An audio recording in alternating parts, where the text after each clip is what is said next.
Kita masuk ke kabar yang pertama. Keisha Alvaris, budak 9 tahun warga Lahat yang datang ke Palembang untuk liburan, hilang tebrak pas berenang di Sungai Musi pada Senin sore. Tim SAR gabungan dibantu warga sekitar berupaya nyari korban.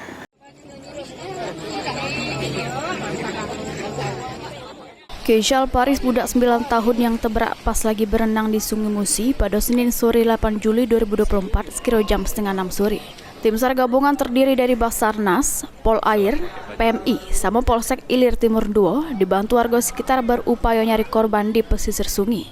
Kapolsek Ilir Timur 2 Palembang, Kompol Desi Aryani ngungkap korban Keisha sama kawannya berenang di Sungai Musi. Namun korban tebrak cuma Keisha, sementara kawannya berhasil selamat dari peristiwa tersebut. Kejadian ini tadi jam 17.30 pada sore hari tadi. Anak dua, Keisha dan juga saudaranya, kemudian diajak sama kakeknya mandi dan berenang di sekitar 3 Ilir. Ada berapa korban Bu jadi? Korban yang tenggelam 1 orang, Keisha berusia 9 tahun.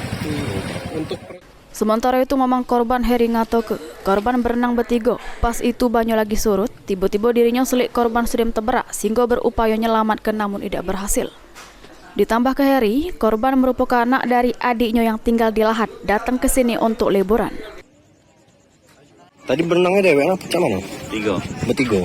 Kita jingok langsung kejadian enggak? Ada, aku pas nengok tangannya lah ini. Orang dua dan kelelep. Orang dua. Dapat. Jika tak kejar lagi lah aku. Pas aku nyelam lagi, udah tahu di dalam, aduh, kalau 7 meteran itu. Tadi posisi lagi surut. Iya, surut. Kecil dari meter jarak dari sana 3 meter. Korban itu katanya uang Lahat ya? Iya, itu liburan sekolah. Liburan sekolah main sini. Pas ada cucung pula 2 kan. Dari pagi tadi minta naik, ayo naik. Masih capek. Tadi tidur sore dibangunin lagi. Sudah mandi. Lutfi, PAL TV.